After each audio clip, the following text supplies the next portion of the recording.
Hi everybody, this is Boogest Reviews, and today I'm going to be doing a review on the NECA Mirage TMNT comic Battle Damage Shredder figure. So before we take a look at Shredder, let's take a look at the accessories that he comes with. So first up, he comes with a set of fisted hands.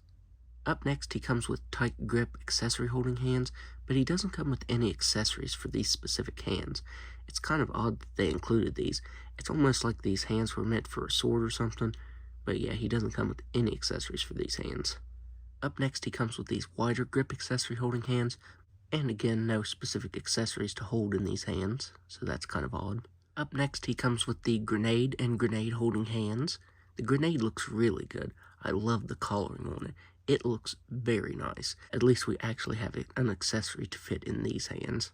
Up next, he comes with this helmetless head sculpt, and this looks amazing. The way NECA was able to translate the art from the comic into figure form amazes me. It looks just like the art. I love all of the scratches on his face and the blood running down it. That looks very nice. I do wish he would have had a little bit of dark red paint on the blood on his face. I feel like it's a little bit lighter compared to the cuts there on his chest. But man, this looks really good. Just the way the hair is sculpted very nicely. This is a very sick head sculpt. And finally, he comes with his damaged armor from the end of issue 1, and that looks really good. The way all of the dents and scratches are sculpted on as well as painted on, that looks really nice. I also like how the straps on the inside are ripped. That looks very awesome. I am glad NECA included this as an accessory. So now let's go ahead and take a look at his main head sculpt. The main head sculpt on Shredder is just amazing as his unmasked head sculpt. I love the shading that's painted on there on his helmet. That looks really good. His bright white eyes are painted very nicely. Man, that looks really good. You get a bunch of scratches on his helmet on the back here, and they're actually painted on. They have black paint down in them, so that looks really good. I don't know if you'd consider this like cell shading, but the black paint over top of the blue parts of his suit, man, that looks so good. I can't believe how awesome this looks. You get two very deep slashes there across his torso. The blood painted very nicely. It's done in a darker color as opposed to that lighter color that's on the unmasked head sculpt. Surprisingly, this figure shares a bunch of pieces from the cartoon Shredder, and that really surprised me. You can see that his forearm armor is the same. I'm like, no, it's actually not the same, because you get scratches sculpted on this one for what I thought was the battle damage. But nope, it's actually there on the armor on this one as well. So yeah, that did surprise me. The loincloth is the same. The knees are the same because you get the sculpted wrinkle there on top of the knees. The armor down here and the feet are the same.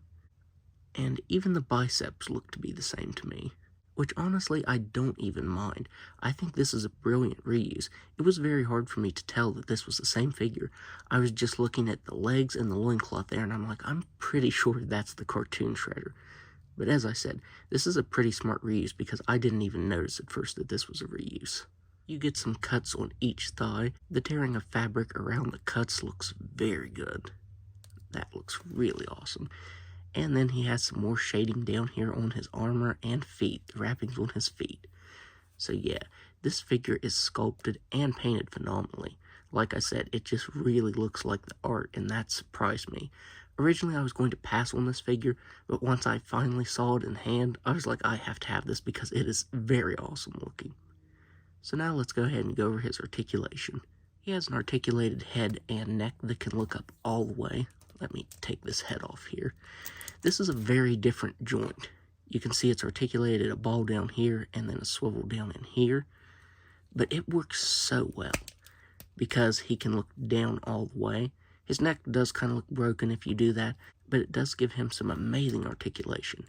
He can move his head side to side, and the neck really doesn't move side to side down here that much, but you can get it moving if you want. He has shoulders that can only move out this far. The right side does move out just a little bit more than the left. I wish it would move out just a little bit more. He has swiveled the bicep, double jointed elbows that can bend in that far. The armor does hit, so it hinders that slightly. He has a swiveled wrist that can move side to side and up and down. I think he just has a ball jointed waist underneath here, but it's very limited. He can move side to side though. He has hips that can do a complete split. He can kick forward just a little bit. He can kick back all the way. He has a thigh swivel, double jointed knees that can move back all the way, swivel at the shin, swivel at the ankle that can move up just a little bit, down all the way, a very nice ankle rocker, and toe articulation that can move up that far. So now, let's do some size comparisons. So first up, here he is next to the only other Mirage comic figure I have rented. Here he is next to Cartoon Shredder. I was going to dig out the video game Shredder that I also have, but it uses the same body mold as that. It's just painted a little bit differently, so I didn't worry about that. And finally, there he is next to his movie counterpart. So overall, I would highly recommend this. NECA did an amazing job on this. Since I didn't have the Turtle 4-pack, I was going to pass on this figure, but once I picked it up and saw it in hand, it looked phenomenal, and I don't regret picking it up. It looks awesome.